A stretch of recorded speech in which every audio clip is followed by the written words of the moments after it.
जैसे अलीगढ़ मुस्लिम यूनिवर्सिटीज़ है, जैसे जामिया मिल्लिया इस्लामिया है, जैसे बहुत सारे आपको लिंग्विस्टिक माइनॉरिटीज़ के एजुकेशनल इंस्टीट्यूशन है। और 2 राइट्स ले लिए गए, मतलब साहब देखिए ऐसा ये राइट सब खत्म करते क्योंकि इसकी वजह से पार्टीशन हो गया था। The poorest and the most marginalized communities can come here and get the best of education.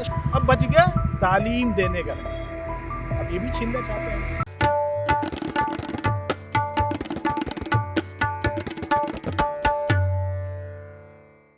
नमस्कार, द रेड माइक की अलीगढ़ प्रस्तुति में आपका स्वागत है। इस वक्त हम हैं अलीगढ़ मुस्लिम यूनिवर्सिटी में। ये दरवाज़ा जो आप मेरे पीछे देख रहे हैं, इट्स एन आइकॉनिक डोर। इसको कहा जाता है बाब सैयद। किसके नाम पर है ये किसी से छुपा नहीं, सर सैयद अहमद खान। याद करिए, लगभग 150 साल पुरानी ये एक इंस्टीट्यूशन वाकई अपने आप में एक बहुत ही कामयाब और मुकम्मल एजुकेशनल इंस्टीट्यूशन रही। लेकिन इस बीच चर्चा में, अदालती चर्चा, एक बार फिर मैं तो यूं कहूं, क्योंकि एक बार पहले भी 60s में गई, उसके बाद फिर अर्ली 2000s में गई, और अभी फिर एक 7 जज बेंच जो है वो अलीगढ़ मुस्लिम यूनिवर्सिटी को एक माइनॉरिटी स्टेटस रहे या ना रहे, इस पर एक चर्चा कर रही है। वो तो एक अदालती कार्रवाई, वो अदालत में जो हो रहा है उस पर कोई टीका टिप्पणी मुझे नहीं लगता है ये किसी के भी विवेक को सूट करता है कि आप अदालत क्या फैसला लेगा उसके ऊपर सोचें। लेकिन अलीगढ़ मुस्लिम यूनिवर्सिटी में जो टीचर्स हैं, में जो स्टाफ हैं, में जो लोग हैं, वो किस तरीके से इसको देखते हैं, अपनी यूनिवर्सिटी के बारे में वो क्या सोचते हैं, आइए वो बात करते हैं। तो हम यहाँ पर बाब सैयद के नीचे यहाँ पर सब एकत्रित हैं। आप सब लोगों का बहुत बहुत स्वागत, बहुत बहुत धन्यवाद यहाँ पर वक्त निकालने के लिए। मैं सबसे पहले तो गुजारिश करूँगा कि आप लोग अपना इंट्रोडक्शन दे दें, बता दें। मैं आपसे शुरू करना चाहता हूं सर, और उसके बाद फिर आप क्या सोचते हैं वो जानना चाहेंगे। मेरा नाम मोहम्मद मोहिबुल हक है। मैं डिपार्टमेंट ऑफ पॉलिटिकल साइंस में प्रोफेसर हूं। और मुझे याद है यूपी चुनाव के वक्त जब आए थे तो आपसे हमने बहुत लंबी बात की थी। जी, देखिए, ये जो मामला है अलीगढ़ मुस्लिम यूनिवर्सिटी का, हम जानते हैं कि 1875 में मदरसतुल उलूम था। 1877 में ये फिर MAO कॉलेज बनता है, मोहम्मदन एंग्लो ओरिएंटल कॉलेज, और 1920 में इसे यूनिवर्सिटी का दर्जा मिलता है। 1920 में जो यूनिवर्सिटी का दर्जा मिलता है उसके लिए गवर्नमेंट, उस वक्त की गवर्नमेंट ने ये शर्त रखी थी कि 30 लाख रुपया ये जो एजुकेशन कमेटी है वो जमा करे। और 30 लाख रुपये यानी आज की डेट में अगर आप देखें उस ज़माने में तो तकरीबन अंदाज़ा लगाना मुश्किल है कि, लेकिन 500 करोड़ से तो ज़्यादा होता होगा। तो अगर मान लिया ऐसी हालत में वो पैसा जमा किया गया और अल्टीमेटली अलीगढ़ मुस्लिम यूनिवर्सिटी को एक इंस्टीट्यूशन का या यूनिवर्सिटी का दर्जा मिला। हमें एक बात याद रखनी चाहिए कि देखिए, सर सैयद अहमद ख़ान ने जब ये एजुकेशनल मूवमेंट शुरू किया था तो मुसलमानों में उससे पहले जो एजुकेशन था वो मदरसा सिस्टम राइज था, और मॉडर्न एजुकेशन और साइंटिफिक एजुकेशन हासिल करने में मुसलमान उसको जुर्म और गुनाह समझते थे। तो जब सर सैयद अहमद ख़ान ने कहा कि मुसलमानों को वेस्टर्न एजुकेशन की तरफ आना चाहिए, साइंटिफिक एजुकेशन की तरफ आना चाहिए, तो सर सैयद अहमद ख़ान के ख़िलाफ़ फतवे भी इशू किए गए, और ये भी कहा गया कि ये MAO कॉलेज को मिसमार कर देना चाहिए, डेमोलिश कर देना चाहिए, और सर सैयद को कत्ल कर देना चाहिए। तो मैं ये समझता हूँ कि ये एक मूवमेंट है, अलीगढ़ मुस्लिम यूनिवर्सिटी एक मूवमेंट है मुसलमानों में मॉडर्न, प्रोग्रेसिव और वेस्टर्न एजुकेशन के लिए। अगर ये मूवमेंट ख़त्म हो जाता है तो अल्टीमेटली मुसलमानों के पास मदरसा एजुकेशन के अलावा और कुछ नहीं बचता है। तो मैं समझता हूँ कि ये सिर्फ इंस्टीट्यूशन नहीं है, ये एक मूवमेंट है। और सर एक बात ये भी कही जाती है ना कि मुसलमानों के लिए एक जो तर्क दिया जा रहा है वो ये है कि सिर्फ मुसलमानों के लिए या उस वजह से वो माइनॉरिटी स्टेटस रहे, ऐसा क्यों? मसलन जो एफिडेविट, UPA के ज़माने का एफिडेविट वापस भी लिया इस सरकार ने 2016 में, उसमें वो यही कह रहे थे कि ये एक स्पेशल स्टेटस क्यों मिले एक यूनिवर्सिटी को, ख़ास तौर से जब आप गवर्नमेंट ग्रांट लेते हैं या सरकारी अनुदान लेते हैं। हाँ, देखिए, ये बड़ी अजीब सी बात की जाती है। मैं ये समझता हूँ कि अगर आप आर्टिकल 30 जो कॉन्स्टिट्यूशन ऑफ इंडिया में फंडामेंटल राइट है, और वो राइट्स ऑफ माइनॉरिटीज़ को, खास करके एजुकेशनल राइट्स ऑफ माइनॉरिटीज़ को डील करता है, उसका आर्टिकल 30 क्लॉज 1 ये कहता है कि linguistic and religious minorities in India have a right to establish and administer educational institution of their choice. ये एक फंडामेंटल राइट है लिंग्विस्टिक और रिलीजियस माइनॉरिटीज़ का। उसी का क्लॉज 2 अगर आप देखेंगे तो वह कहता है कि state shall not discriminate while giving aid against such institution। अब अगर आप बोलिएगा पब्लिक फंडेड है, तो इस पब्लिक में अगर आप देखेंगे तो माइनॉरिटीज़ का, शेड्यूल कास्ट, शेड्यूल ट्राइब, सबका एक पूरा कॉम्पोजिशन क्या है पब्लिक का, अगर इंडिया में देखें तो उसमें माइनॉरिटीज़ का भी एक सिग्निफिकेंट कंट्रीब्यूशन है। तो मैं ये नहीं समझता कि ये कहीं से भी कॉन्स्टिट्यूशन के ख़िलाफ़ है। और अगर आप प्री नेटल हिस्ट्री देखें आर्टिकल 30 जो ड्राफ्ट किया गया, आर्टिकल 29 जो ड्राफ्ट किया गया, तो उससे साफ पता चलेगा कि जो पूरा इंटेंशन था, जो डिबेट्स है कॉन्स्टिट्यूएंट असेंबली की, वो इंटेंशन ये था कि एक यानी माइनॉरिटीज़ हर जगह एप्रीहेंसिव फील करती हैं कि मेजॉरिटी उनके ऊपर अपने आइडियाज़ इम्पोज करने की कोशिश करेगी। ये पूरी दुनिया में ये ट्रेंड है। तो उनको जो एजुकेशनल राइट दिया गया कि आप अपने एजुकेशन इंस्टीट्यूशन अपने चॉइस की बनाइए और उसमें अपने चॉइस से आप एडमिनिस्टर कीजिए। अलीगढ़ का देखिए तो इम्तियाज़ ये है, ख़ास बात यह है कि ये उसके बावजूद जो हम कहते हैं कि ये एक माइनॉरिटी इंस्टीट्यूशन है या इसका एक हिस्टोरिकल कैरेक्टर है, इसके देखिए पहले ग्रेजुएट कौन है, ईश्वरी प्रसाद हैं। अगर आप देखिए इसमें बड़ी तादाद में टीचर्स में हमारे मुसलमान हैं, हिंदू हैं, सिख हैं, ईसाई हैं, सब हैं। बड़ी तादाद में स्टूडेंट हमारे ये दोस्त देखिए सिद्धार्थ चक्रवर्ती जो इलेक्टेड रिप्रेजेंटेटिव हैं, ये आपके सामने खड़े हुए हैं। तो मैं ये नहीं समझता हूँ कि माइनॉरिटी इंस्टीट्यूशन जो फ्रेमर्स ऑफ जो कॉन्स्टिट्यूशन है, जिनके विजन को आप देखिए, जिनको सैल्यूट कीजिए कि 1947 में जब पूरा ब्लड शेड हो रहा है, एक वायलेंस हो रहा है, उस ज़माने में वो एक सेकुलर इंडिया का ख्वाब इस तरह से देखते हैं कि माइनॉरिटीज़ को स्पेस देते हैं कि आप अपने एजुकेशन इंस्टीट्यूशन रखिए। जैसे सेंट स्टीफेंस कॉलेज है, जैसे अलीगढ़ मुस्लिम यूनिवर्सिटी है, जैसे जामिया मिल्लिया इस्लामिया है, जैसे बहुत सारे आपको लिंग्विस्टिक माइनॉरिटीज़ के एजुकेशन इंस्टीट्यूशन है। और सबका पॉजिटिव कंट्रीब्यूशन हिंदुस्तान के डेवलपमेंट में, कंट्री के डेवलपमेंट में, प्रोग्रेस में है। हम बहुत प्राउड होते हैं कि ज़फ़र इकबाल हमने पैदा किया। हम प्राउड होते हैं कि आप देखिए हमने लाला अमरनाथ दिया। हम इस बात पे बहुत ही प्राउड होते हैं कि हमारे यानी यूनिवर्सिटी से निकले हुए लोगों ने शहादतें दी इस मुल्क के लिए। तो मैं ये समझता हूँ कि सबका साथ, सबका विकास, सबका विश्वास की बात उसी वक्त कंप्लीट होती है जब माइनॉरिटीज़ के जो ये प्रोग्रेसिव स्पेसेस हैं ख़ास करके, यानी ये एजुकेशन इंस्टीट्यूशन रखे रहे, इसको कायम उसी रखा कैरेक्टर को उसको कायम रखा जाए। ठीक है। सर आपका शुभ नाम? सिद्धार्थ चक्रवर्ती जी। आपसे जानना चाहता हूँ कि आप इस डिबेट को किस तरीके से देखते हैं, what is your opinion? see the first thing is that Aligarh Muslim University has always been an inclusive space और मेरे ख्याल से इसीलिए बहुत लोगों को इसको लेके थोड़ा सा मतलब बाहर में भी इसका एक मिसएप्रीहेंशन रहता है। बट शुरुआती तौर से जैसे सर ने भी अभी बताया, इस यूनिवर्सिटी का पहला ग्रेजुएट जो है वो एक हिंदू ब्राह्मण है और इंसिडेंटली वो संस्कृत में उन्होंने डिग्री हासिल की थी। और उसके बाद में से अभी तक भी आप अगर देखेंगे तो सारे कोर्सेज में सिवाय कुछ जैसे थियोलॉजी के कोर्सेज होंगे, सारे कोर्सेज में एक सब्सटैंशियल नंबर आप देखेंगे कि अलग मतलब non Muslims will be a substantial part of the university. और ये आपको अलग अलग तबकों में भी मिल जाएगा। It's not only about the student population but also in various in the administration among the teaching staff आपको ये डिस्ट्रीब्यूशन मिल जाएगा। कुछ डिपार्टमेंट्स में ये भी हो सकता है कि Muslims are in minority, even that is possible and that goes to show the inclusive nature of the space. Secondly, from the inception of the university, non-Muslims, including Sikhs, Hindus as well as Christians, they have contributed significantly to the setup of this university, whether financially or in terms of land grants and in many other ways. But this inclusiveness cannot be held against the university in saying that you are not a minority institution. And that I think is the crux of the matter. The crux of the matter is कि can a minority institution get people from other communities to come and join in and help in its progress, or must it remain a communal ghetto? And Aligarh Muslim university शुरुआती तौर से ये कोशिश किया है कि हम कम्युनल गेटो नहीं बनेंगे, हम सारे कौम के लोगों को साथ में लेके चलेंगे। पूरे देश दुनिया के लोग यहाँ पे आके पढ़ते हैं। And leave aside people from India, there must be at least people from more than 25 countries across the world who come and study over here, and many of them will not be Mohammedan persuasion, I mean they may be from other persuasion. So this has been the nature of this university, and this we have to also calibrate, keeping in mind that it's a institute of excellence in higher education. ऐसा नहीं है कि ये कोई ऐसा university है जिसके बारे में कोई जानता नहीं है, जिसका एकेडमिक्स अच्छा नहीं है।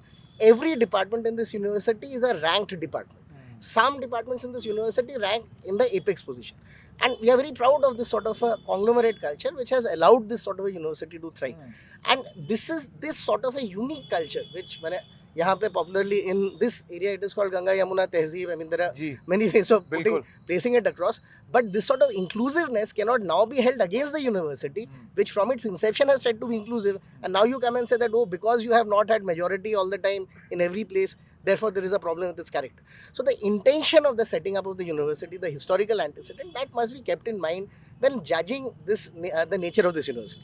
In short, I would like to submit that this university is a space for academic excellence, and the basic nature of this university should not change. And my fervent belief, and I know, I am certain that the Constitution of India, the Supreme Court following the laws of the land and also the university statutes will ensure that the excellence of this university improves and is not ऐसी allowed to आपकी उम्मीद deteriorate. है? नहीं, मेरा पूरा confidence है, I know पूरा that, confidence मेरा पूरा है, जी, कॉन्फिडेंस है हाँ, कि that this whatever decision will come out हाँ, of the Supreme Court, हाँ, because this is we are a country, we are a competitive nation, we are a competitive university, and whatever decision will be given by the Honorable Supreme Court will only further the cause of higher education and ensure that more deprived students बहुत come here, खूब, people from even more deprived communities, the numbers increase, ठीक, and that we ensure that even the poorest and the most marginalized communities can come here and get the best of education and shine in the world. जी, उनको भी ताला और तालीम के इस शहर में उनको भी तालीम हासिल होगी। और भी कुछ लोग हैं। जी सर, नमस्कार। आपका शुभ नाम सर? मेरा नाम आफ्ताब आलम है। जी, आफ्ताब साहब, इस यूनिवर्सिटी को लेकर के मैं आपके विचार जानना चाहता हूँ और मैं कॉन्शियसली ये चीज़ दोबारा दोहरा दूँ, यहाँ मकसद अदालत में जो कार्रवाई हो रही है उसमें कोई बात या तर्क में से कोई और किसी और मकसद से कुरेद करके कुछ निकालना नहीं है। मकसद सिर्फ इतना जानना है कि आपके दिल में क्या है, आप क्या मानते हैं। देखिए ऐसा है, जो अदालत में कार्रवाई चल रही है उसी को लेके आप डिबेट कर रहे हैं, हाँ, तो वो बात तो अल्टीमेटली कॉन्टेक्स्ट रहेगा ही, कॉन्टेक्स्ट है, context पर है आप वो। क्या मानते हैं? तो मैं मानता हूँ जो अदालत में जो सवाल है जो खड़ा है वो सवाल ही सवाल है, बाकी तो सारी बातें हैं, और सवाल अदालत में सिर्फ एक है। वो बुनियादी सवाल क्या है कि who established Aligarh Muslim university. अगर मैं आपसे ये सवाल पूछूं संकेत जी कि आपकी जो नॉलेज है इंडियन हिस्ट्री की, इंडियन पॉलिटिक्स की, आपसे पूछा जाए कि अलीगढ़ मुस्लिम यूनिवर्सिटी के संस्थापक कौन थे, तो आप क्या जवाब देंगे? जिनके नाम पे ये द्वार है, कौन, नाम बताइए। सर सैयद अहमद खान। एग्जैक्टली। अब सर सैयद अहमद खान ने इस यूनिवर्सिटी बनाई, और आज अदालत में ये सवाल पूछा जा रहा है कि किसने बनाई यूनिवर्सिटी। ये बुनियादी सवाल है, सोशल साइंस स्टूडेंट की हैसियत से ये बुनियादी सवाल है। ये सुप्रीम कोर्ट को जवाब दे रहा है, 7 जजेस बैठ के सवाल में मथापच्ची हो रही है कि किसने बनाई। सोशल साइंस से किसी बच्चे से पूछे बता देगा सर सैयद ने बनाई थी। सवाल यहाँ सिर्फ वही अटका हुआ है। मसला ये था कि अगर आप जाएं हिंदुस्तान के संविधान को पढ़ें, उसकी बैकग्राउंड में जाएं, माइनॉरिटीज़ के जो स्पेशल राइट्स दिए गए सिर्फ एक रहे, आर्टिकल 30, राइट टू इस्टेब्लिश, जैसे हमारे मुहिब साहब ने बताया, 3 चीज़ें उसके अंदर है। इस्टेब्लिशमेंट है इदारे का, एडमिनिस्ट्रेशन है, और तीसरा दोनों में अपनी चॉइस है। Choice is very important. और सबसे पहले सुप्रीम कोर्ट ने एक केस आया था 1950s में, केरला एजुकेशन बिल केस। उसमें सुप्रीम कोर्ट में जस्टिस दास ने अपने जजमेंट में एक बहुत अच्छी बात लिखी। उन्होंने लिखा कि माइनॉरिटीज़ को अलग इदारे क्यों चाहिए। ये बात बहुत डिबेट में आ रही है, इसका जवाब नहीं दिया जा रहा, क्यों अलग इदारे चाहिए। उन्होंने लिखा अपने पैराग्राफ में, 84 पैराग्राफ है, वो ये कह रहे हैं कि माइनॉरिटीज़ को अलग इदारे इसलिए चाहिए कि माइनॉरिटीज़ किसी मुल्क में क्या चाहता है, 2 चीज़ चाहता है। एक वो चाहता है कि उसकी अपनी आइडेंटिटी प्रोटेक्टेड रहे, प्रिजर्व रहे। दूसरा वो चाहता है अपनी इस प्रिजर्व्ड आइडेंटिटी के साथ नेशन में अपना कंट्रीब्यूशन कर सके। 2 चीज़ है उसकी, क्या उसकी अपनी अलग शिनाख्त हो, उसकी आइडेंटिटी हो, रिलीजियस कल्चरल आइडेंटिटी उसकी मेंटेन हो, दूसरा वो नेशनल लाइफ में कंट्रीब्यूट कर सके। और अलीगढ़ मुस्लिम यूनिवर्सिटी दोनों काम करती है। हमारे इदारे के, हमारे जो कल्चरल बैकग्राउंड है, जो रिलीजियस आइडेंटिटी है, उसको प्रिजर्व करती है विद सेकुलर आउटलुक, और नेशनल लाइफ में कंट्रीब्यूट कर रही है। अभी हमारे दोनों दोस्तों ने बताया कि क्या क्या कंट्रीब्यूशन रहा है, मैं उस पर नहीं जाना चाहता। तो ये सुप्रीम कोर्ट ने ऑलरेडी कहा हुआ है कि माइनॉरिटी इदारों की ज़रूरत क्यों है। और ये इसलिए और ज़्यादा हो जाती है कि जब अगर आप ड्राफ्ट कॉन्स्टिट्यूशन पढ़ें, यानी जो फाइनल होने से पहले का, उसमें हमें 3 तरह के राइट्स मिले हुए थे। एक राइट्स था पॉलिटिकल राइट्स, जिसमें हमारी सीटें रिजर्व थी पार्लियामेंट के अंदर। ये ड्राफ्ट तैयार था 296, 294, 95, 96, ये 3 आर्टिकल्स थे। दूसरा था गवर्नमेंट में रिजर्वेशन था, ये भी मिला हुआ था। यानी 47 से लेके 50 के बीच में जो तैयार ड्राफ्ट हुआ, उसमें ये सारी चीज़ें लिखी हुई थी। तीसरा राइट्स जो एजुकेशनल एंड कल्चरल राइट्स था। जब हिंदुस्तान का पार्टीशन हो गया तो वो दोबारा रिव्यू किया गया, कॉन्स्टिट्यूएंट असेंबली के अंदर ये दोबारा रिव्यू किया गया, और 2 राइट्स ले लिए गए। बोला साहब देखिए ऐसा, ये राइट्स अब खत्म करते क्योंकि इसकी वजह से पार्टीशन हो गया था। हमारे पास बचा क्या था? अब बच गया तालीम देने का राइट्स। अब ये भी छीनना चाहते हैं हम। जो एक चीज़ जो बच गई थी, 3 चीज़ें थी, 2 तो पार्टीशन के दिन ही ले ली जब नया बना, बच गया एक तालीम देने का, वो भी छीनना चाहते हैं आप। तो इसमें क्या मतलब कौन क्या चाहता है? मैं बहुत टेक्निकलिटी में नहीं जाना चाहता कि कौन बनाया, किसने बनाया, ये तो सुप्रीम कोर्ट तय करने ही वाली है। लेकिन आपको मालूम है किसने बनाया, यहाँ खड़े हुए सबको मालूम है किसने बनाया, किसने बनाया, किसी से छुपा नहीं। ये डिबेट का मुद्दा है। ये क्यों डिबेट का मुद्दा बनाया जा रहा है? कुछ लोगों को कुछ सियासी फायदे मिल सके, इससे ये डिबेट हो रही है, और तो कुछ हमसे नहीं दिखाई जा रहा है। पर मामला तो कोर्ट में है ना सर, ये मैं ये नहीं कह सियासी रहा फायदा हूं। तो कौन कोर्ट ले रहा में है? तो जा सकते हैं। देखिए ऐसा है कि कोर्ट में तो मुकदमे कैसे जाते हैं आप देख नहीं रहे। कोर्ट में मुकदमा तो आप कुछ भी ले जा सकते हैं। कोर्ट सुन रही है, वो कोर्ट का प्रोसेस है, जो भी कोर्ट फैसला करेगी वो अपने नजर से बेहतर करेगी, उसको हम लोग मानेंगे उसको। ठीक, जी सर, आपका शुभ नाम? मेरा नाम डॉक्टर मुराद खान है। जी, मैं मुराद डिपार्टमेंट ऑफ फॉरेन लैंग्वेजेस में असिस्टेंट प्रोफेसर हूँ। जी, मेरा ये मानना है कि इस देश ही नहीं, इस दुनिया के अंदर में भी बहुत सारे जितने भी बड़े देश हैं, उनके अंदर उनके सोसाइटी की एक सबसे बड़ी पेक्यूलियर नेचर ये है कि उन्होंने डाइवर्सिटी को एक्सेप्ट किया है। और जब हम डाइवर्सिटी की बात करते हैं, इंडियन कॉन्स्टिट्यूशन की सबसे बड़ी ब्यूटी और सबसे खूबसूरती ये है कि यूनिटी इन डाइवर्सिटी की बात की जाती है, विविधताओं में एकता। उस विविधताओं में एकता को उजागर करने के लिए मुझे लगता है अगर वाहिद institution, one of the few institutions की बात करें, उसमें अलीगढ़ मुस्लिम यूनिवर्सिटी का नाम आता है, जिसमें हर तरह के लोग, हर वर्ग के लोग, पिछड़े, गरीब, मुसलमान, माइनॉरिटीज़, मेजॉरिटी और हर तरह के लोगों का एजुकेशन हासिल कर रहा है। वुमेंस का खास करके बहुत पार्टिसिपेशन है इस यूनिवर्सिटी में, लोग देखते हैं। तो जितने भी इस देश में भी और दुनिया में भी लोगों ने बड़ी अच्छी और जो फोर फादर्स हमारे रहे हैं, फाउंडर मेंबर्स रहे हैं, महात्मा गांधी, BR अम्बेडकर साहब, और साथ साथ में जितने भी लोग, जवाहरलाल नेहरू, इन लोगों ने देश की आज़ादी के लिए जो बात की थी, उनमें से उनका ये सपना था कि देश में विविधताएं हो, देश में माइनॉरिटी की बात हो। महात्मा गांधी ने ये तक भी कहा था कि जब भी गवर्नमेंट किसी पॉलिसी की बात करें, जबकि वो गवर्नमेंट में के कभी हिस्सा नहीं रहे, लेकिन हमारे राष्ट्रपिता रहे हैं, और उसकी वजह से उन्होंने इस चीज़ का सबसे बेसिक फिलॉसफी थी कि गवर्नमेंट जब भी किसी पॉलिसी की बात करे, वो समाज में सबसे अति पिछड़े वर्ग को, सबसे पीछे खड़े कतार के लोगों को देख के बात करे।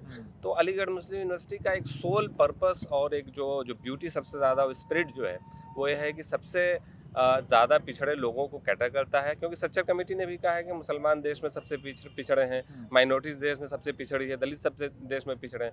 तो वो सारे वर्ग के लोग इस यूनिवर्सिटी में पढ़ते हैं, और उन्होंने एक अपना योगदान टाइम टू टाइम दिया। 1875 से लेके आज 2024 में हम खड़े हैं। तो गवर्नमेंट ने इस चीज़ को सराहा भी है। पिछले 2 साल पहले माननीय प्रधानमंत्री मोदी देश में यहाँ अलीगढ़ मुस्लिम यूनिवर्सिटी में आए हैं। उन्होंने कहा कि ये एक मिनी इंडिया है। कितनी ब्यूटी है, कितना आज जब ये माइनॉरिटी स्टेटस की बात चल रही है, जब डिबेट चल रहा है, तो हमें इस चीज़ को भी मद्देनज़र रखना चाहिए कि साक्षात माननीय प्रधानमंत्री ने इस चीज़ को कहा है कि मिनी इंडिया है। जब ये मिनी इंडिया है, इसका मतलब इसकी और ज़्यादा रिस्पेक्ट की जानी चाहिए।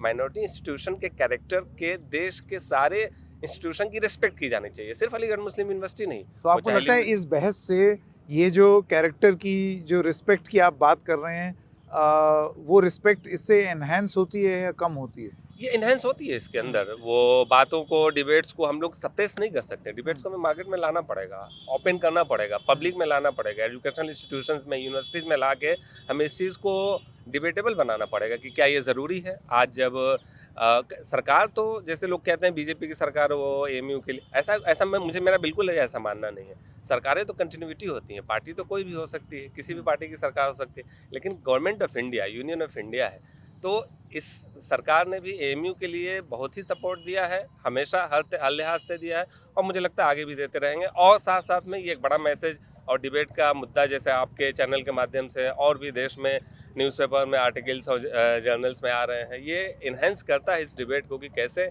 हम अपने देश की खूबसूरती को बचाएं, बेसिक स्पिरिट को बचाएं। जी बिल्कुल, बेसिक स्पिरिट को बचाने की बात है। मैं सर आपके पास आना चाहता हूँ। आप रिप्रेजेंट करते हैं the youth, the students of this university. आपका शुभ नाम सबसे पहले? मोहम्मद सलमान इम्तियाज़ मेरा नाम है जी।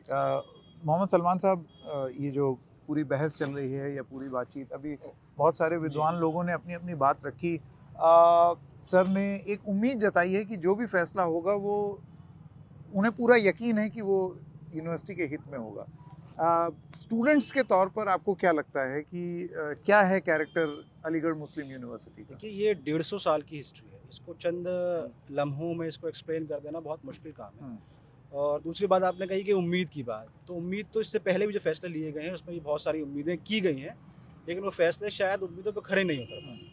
और इसकी तारीख जो शुरू होती है वो 1875 से शुरू होती है, जो कि ये मदरसा था। इसका बेसिक कैरेक्टर क्या था? मदरसा था। जब 1877 में ये मोहम्मदन एंग्लो इंटर कॉलेज बना है, 77 से लेके 98 तक जो इसके लिए काविशें करी गई, कंट्रीब्यूशन किए गए, तो उसका बेसिक कैरेक्टर ये था कि मुसलमानों को scientific education, modern scientific education मिलनी चाहिए, इसलिए ये इदारा कायम किया जा रहा था। और बहस ये भी है कि जो आज डिबेट हो रही है उस पर, कि सिर्फ और सिर्फ ये इदारा मुसलमानों ने नहीं बनाया, इसमें और भी लोग कंट्रीब्यूशन है। कंट्रीब्यूशन ज़रूर है, लेकिन वो लोग भी कंट्रीब्यूट इसलिए कर रहे थे कि being a first largest minority, मुसलमानों को मॉडर्न साइंटिफिक एजुकेशन लेनी चाहिए। उस दौर में ये बात गुनाह समझी जाती, तो हर इंसान ये चाह रहा था, किसी भी मज़हब का हो, भाई मुसलमानों में तालीम का रेशियो बढ़ना चाहिए, मॉडर्न तालीम का रेशियो। तो लोगों ने कंट्रीब्यूट किया, लेकिन मकसद उसके पीछे यही था कि मुसलमान, जो एक वर्ड घूम रहा था, मुसलमानों की तालीम, मुसलमानों का दायरा, वो सब चल रहा था। जब ये 1920 में ये यूनिवर्सिटी बनी है, जैसे मुहिब साहब ने बताया कि 30 लाख रुपए उसके लिए pre condition British India government को दिया गया कि ये इस इदारे को कायम करने के लिए। और उसके बाद जब ये 1991 में इसका फ्रेश अमेंडमेंट हुआ है, उसमें आफ्ताब साहब ने ये बात कही, उन्होंने बात को पूरा शायद किया नहीं, लेकिन मैं बात पूरी करूँगा कि जो इसकी हाईएस्ट अथॉरिटी थी, जो कोर्ट थी, कोर्ट में ये था कि मुसलमान मेंबर्स रहेंगे, उस चीज़ को डिनाई किया गया 1951 एक्ट में, चूँकि 1947 का जो पार्टीशन हुआ था वो रिलीजन की बुनियाद पर हुआ, तो बाद में इसके असरात ना हो, इसलिए उसको ये किया गया कि इसका जो कैरेक्टर होना चाहिए वो डाइवर्सिफाई होना चाहिए। इसलिए ये बाद में इसके इम्कान पैदा ना हो कि रिलीजन के एस्पेक्ट से ये चीज़ बात आगे ना बढ़े, तो इसलिए उसको ये बात कही गई सिर्फ मुसलमान नहीं और भी मज़हब के लोग इसकी कोर्ट में शामिल हो सकते हैं। लेकिन फिर उसके बाद जब अजीज़ बादशाह का जब केस आता है, उसमें जो फैसला है, ये सब चीज़ें जानना 1967 वाला पब्लिक डोमेन में है, उसमें ये चीज़ समझना इसलिए ज़रूरी है, फैसला जो भी दिया गया वो फैसला बहुत ज़्यादा पॉजिटिविटी के साथ नहीं दिया गया था, क्योंकि सबसे बड़ी चीज़ उसमें अलीगढ़ मुस्लिम यूनिवर्सिटी पार्टी नहीं था। बिना जिसका हक, जिसकी बात की जा रही है, उसको बिना पार्टी बनाए कैसे फैसला किया जा सकता है। और उस फैसला जो लिया गया वो इस बुनियाद पे लिया गया कि यूनिवर्सिटी जो बनी है वो एक्ट से बनी है, इसलिए ये बात नहीं कही जा सकती कि मुसलमानों ने बनाई है। ये बहुत बेसिक सी बात है। अगर आप अपना न्यूज़ चैनल एस्टैब्लिश कराते हैं तो सरकार से आपको परमिशन लेनी पड़ती है। अगर आप कल सरकार ये कहे साहब ये आपने नहीं बनाया है, क्योंकि हमने परमिशन दी है, ये हमारा है, तो ये बात बहुत बेमानी की बात हो जाएगी। किसी भी एजुकेशन इंस्टीट्यूशन को रन करने के लिए, चाहे प्राइवेट है, सरकार से परमिशन लेनी पड़ती है। अब ये बात कहना कि ये यूनिवर्सिटी गवर्नमेंट ने बनाई थी इसलिए मुसलमानों ने नहीं बनाई थी, ये बहुत ही बेमानी बात है। ये एक प्रोसीजर है जिसके तहत ये फैसले लिए गए। उसके बाद जब 1981 जब ये बात क्लियर हुई, माइनॉरिटी कैरेक्टर उसको दिया गया, स्टेटस दिया गया कि भाई नहीं, अब यूनिवर्सिटी जो उसका सेक्शन 5(2)(c) है वो ये बात डील करता है कि मुसलमानों की प्रोग्रेसिव एजुकेशन और कल्चरल एडवांसमेंट के लिए ये इदारा काम करेगा। तो वो काम कर रहा था। और उसके बाद मैं ये बात यहाँ कंक्लूड करूँगा कि ये भी बात होनी चाहिए, सुप्रीम कोर्ट को ये बात पूछनी चाहिए कि जिस वक्त में यूपीए गवर्नमेंट ने जो अपना हलफनामा दिया था उसको विड्रॉ किया गया 2016 में, तो किस बुनियाद पर किया गया।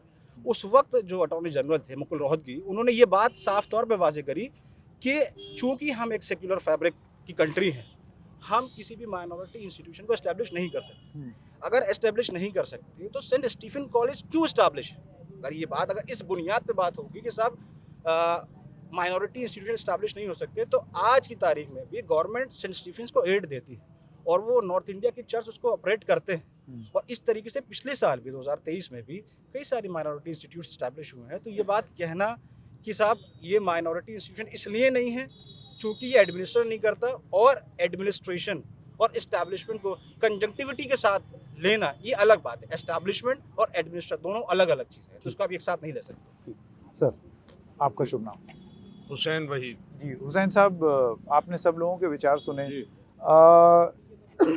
एक सज्जन साहब ने ये बोला कि बहस जो है वो होनी ज़रूरी है ताकि मतलब कंट्रीब्यूशन पता चले, और आपका ये कहना है कि उनको उम्मीद है कि इस यूनिवर्सिटी के हित में ही फैसला होगा, इसकी हिस्ट्री और इसके कल्चर को देख करके।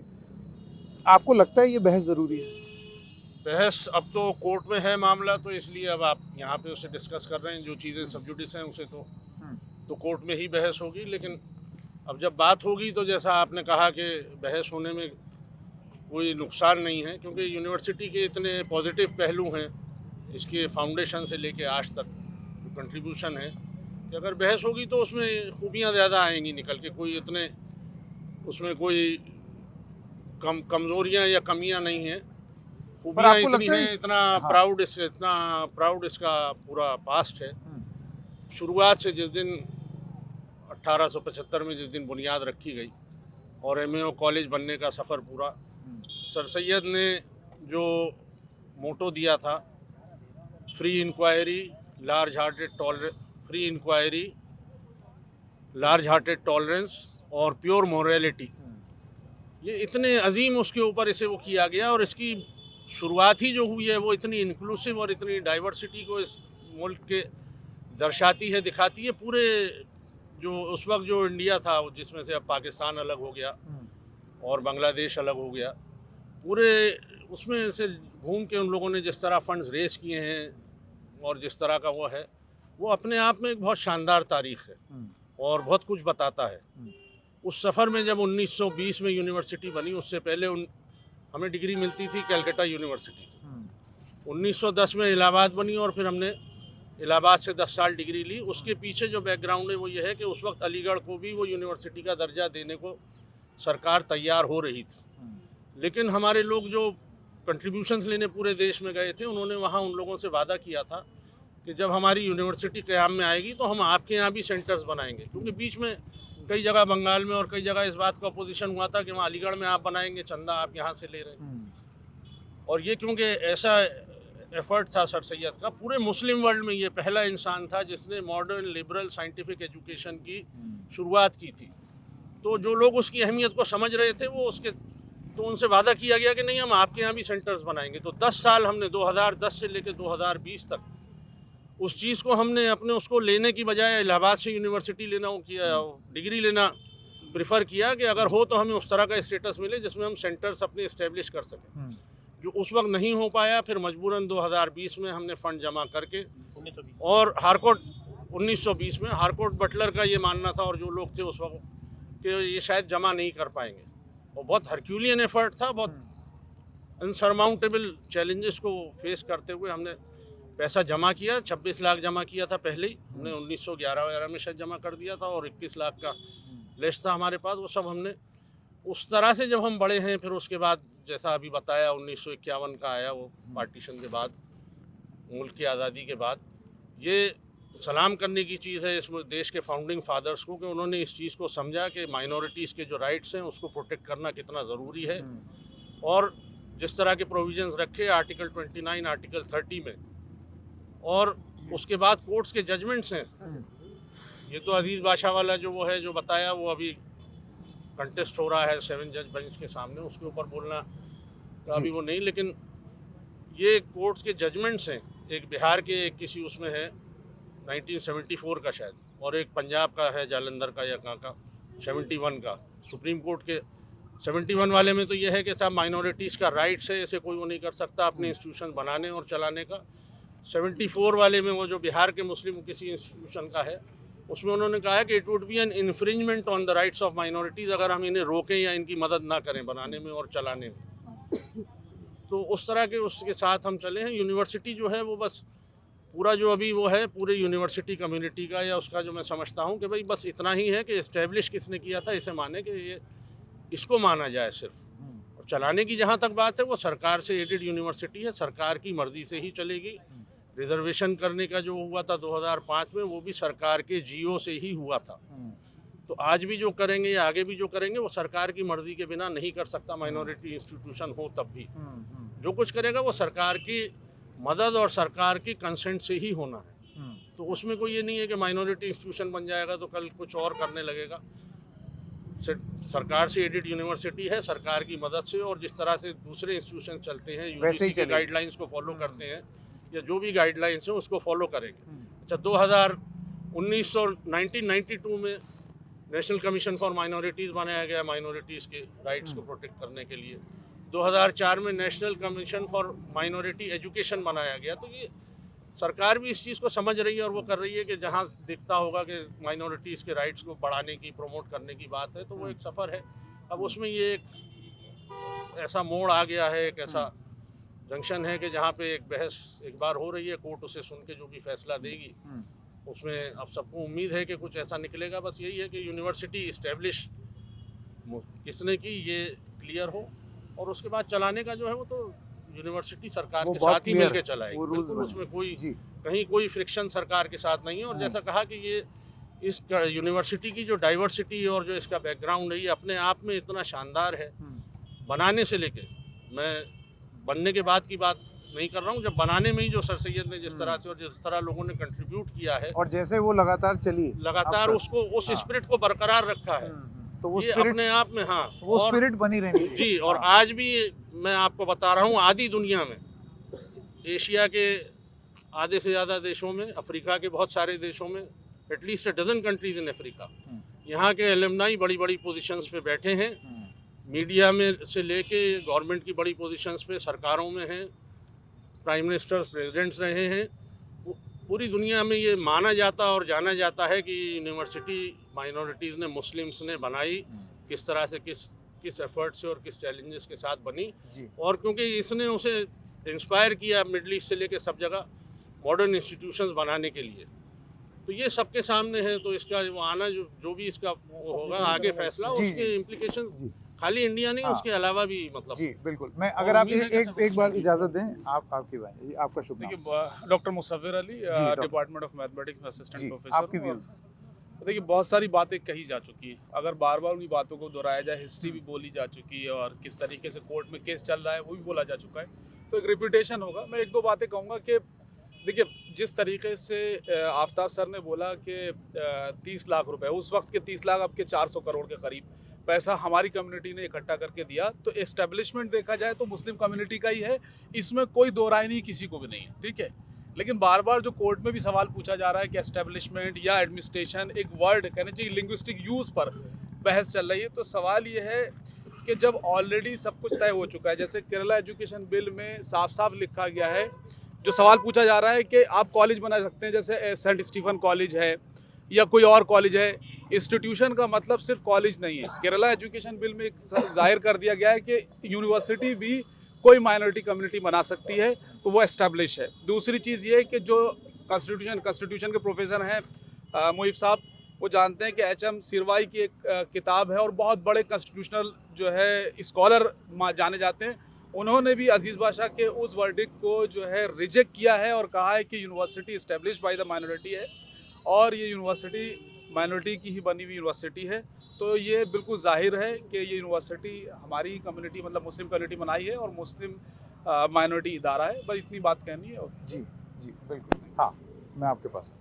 देखिए, अभी हुसैन भाई ने बड़ी अच्छी बात कही थी, यानी अलीगढ़ मुस्लिम यूनिवर्सिटी का जो हिस्ट्री बताते हुए सर हैमिल्टन गिब्स ने लिखा कि Aligarh Muslim university is the first modernist Islamic institution in the world. मतलब आप इसकी अंदाज़ा लगाइए कि ये उस ज़माने में कह रहे हैं कि first modernist Islamic institution in the world, MA college के बारे में। So that is a movement. Second, एक बात देखिए कि आज के पूरे कॉन्टेक्स्ट में देखिए, जब 2024 में हम माइनॉरिटी राइट्स पे डिस्कशन कर रहे हैं, तो ये बात आम तौर पे पूरी दुनिया में हो रही है कि शायद माइनॉरिटीज़ के राइट्स का जो वायलेशन है इंडिया में वो बढ़ गया है। और वो अगर उस तरह से आप देखें कि कहीं पे अगर कोई कॉलेज में कोई नमाज पढ़ ले तो उसका सस्पेंशन हो जाता है। किसी स्टूडेंट ने अगर किसी टीचर को जय श्री राम कहा और उसने जय श्री राम कह के जवाब ज़ोर से नहीं दिया तो उसका सस्पेंशन हो जाता है। तो ये जो स्पेसेस हैं ना, वो श्रिंक कर रहे हैं माइनॉरिटीज़ के लिए, यानी पढ़ने के लिए, पढ़ाने के लिए। कहीं बुर्का के नाम पे प्रॉब्लम हो जाती है, कहीं हिजाब के नाम पे प्रॉब्लम हो जाती है। अगर आप देखेंगे ये कल्चरल एंड एजुकेशनल राइट्स का है, उसका अगर आप हेडिंग देखेंगे, आर्टिकल 29-30 का है कल्चरल एंड एजुकेशनल राइट्स। तो ये जो माइनॉरिटी एजुकेशन इंस्टीट्यूशन है, ये एक ऑटोनोमस कल्चरल स्पेसेस भी हैं, यानी आप डोमिनेंट कल्चर में एसिमिलेट ना हो जाए, उसके लिए ऑटोनोमस कल्चरल स्पेसेस भी हैं। और वहाँ पे जब ऐसा थ्रेट आता है कि कहीं नमाज से सस्पेंशन हो जाए और कहीं कुछ और पे सस्पेंशन हो जाए, तो ये उसको प्रोटेक्ट करता है। तो उसमें उस हालत में मैं समझता हूँ कि ये एक बहुत बड़ा सिंबल भी है हमारे इंडिया के सेकुलरिज्म का, नेशनल इंटीग्रेशन का, कॉम्युनल हार्मनी का। तो और अलीगढ़ मुस्लिम यूनिवर्सिटी खास करके एक माइनॉरिटी एजुकेशन इंस्टीट्यूशन जो इंडिया में, उसका एक मॉडर्न इंस्टीट्यूशन हो सकता है कि देखिए माइनॉरिटी कैरेक्टर भी मेंटेन करता है और साथ साथ पूरे कॉम्पोजिट कल्चर जो इंडिया का उसको भी रिफ्लेक्ट करता है। और फर्स्ट डे से, यानी पहले ग्रेजुएट से लेकर के आज तक, तो मैं ये नहीं समझता। अच्छा, एकेडमिक एक्सीलेंस की बात होती है कि माइनॉरिटी एजुकेशन इंस्टीट्यूशन है, एकेडमिक एक्सीलेंस क्या होगा? सेंट स्टीफेंस कॉलेज इंडिया के टॉप मोस्ट कॉलेजेस में से है।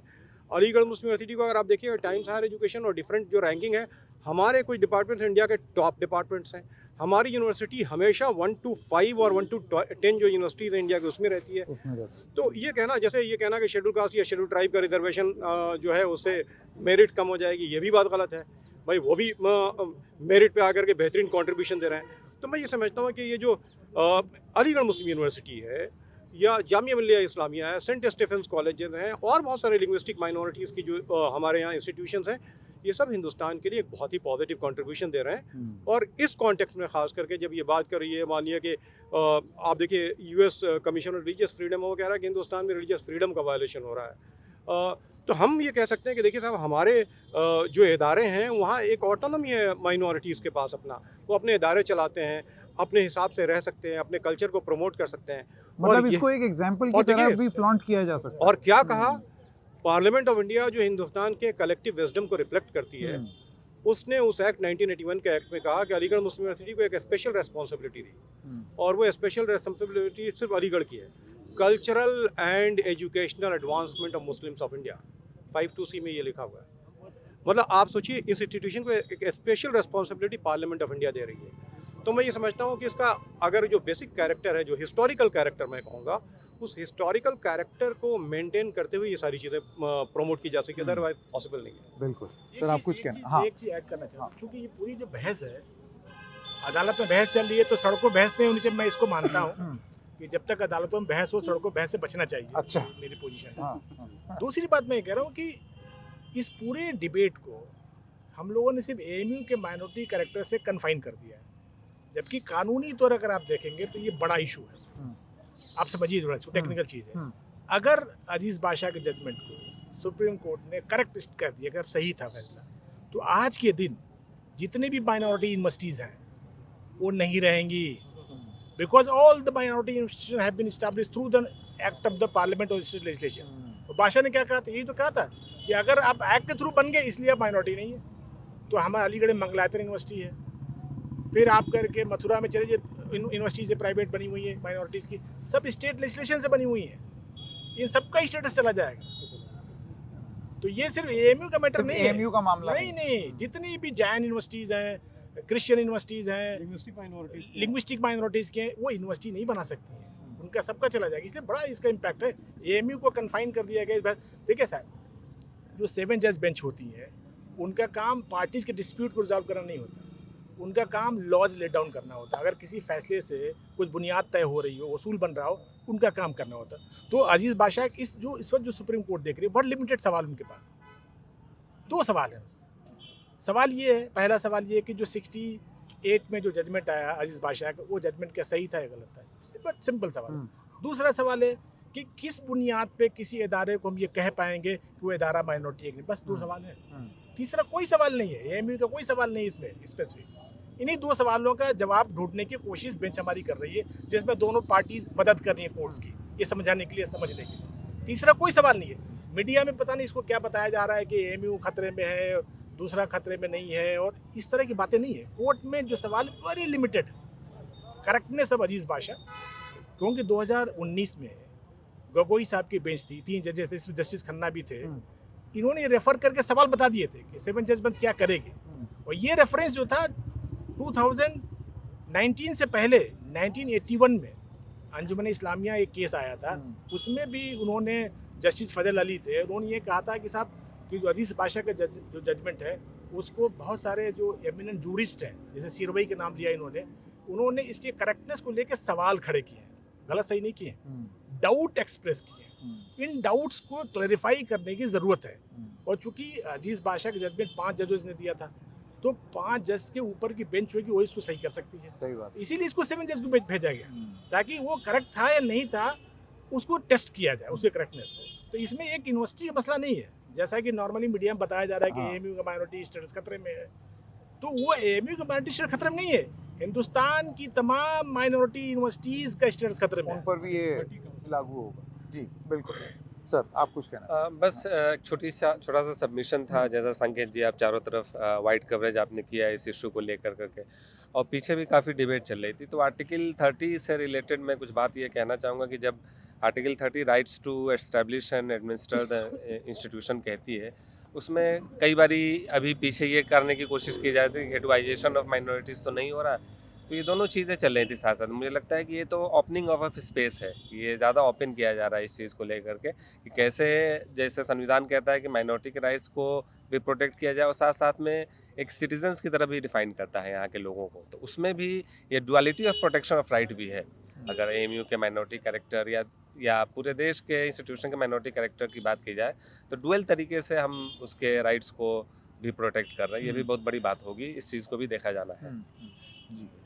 आप सब लोगों का बहुत बहुत धन्यवाद। बहुत कुछ अलग अलग पर्सपेक्टिव, एक तो आपसे ये पता चला कि एग्जैक्टली जब बहस होती है ना तो बहस में इंसान खो जाता है, उसमें आप जो मेन फोकस है उससे हट जाते हैं। तो फोकस पे लाने के लिए आपका धन्यवाद, इसके कैरेक्टर के बारे में उल्लेख करने के लिए आपका धन्यवाद, उसकी पूरी हिस्ट्री बताने के लिए आपका धन्यवाद, और उसको सही दिशा में कैसे समझे, अलीगढ़ के बाहर लोग इसको किस तरीके से समझें, उसके लिए आपका धन्यवाद, बहुत बहुत धन्यवाद। बाब सैयद से अलीगढ़ में मैं हूँ संकेत उपाध्याय और मेरे सहयोगी शायन अस्कर और अमन के साथ अब ये कवरेज ख़त्म करते हैं। बहुत बहुत धन्यवाद ये प्रस्तुति देखने के लिए।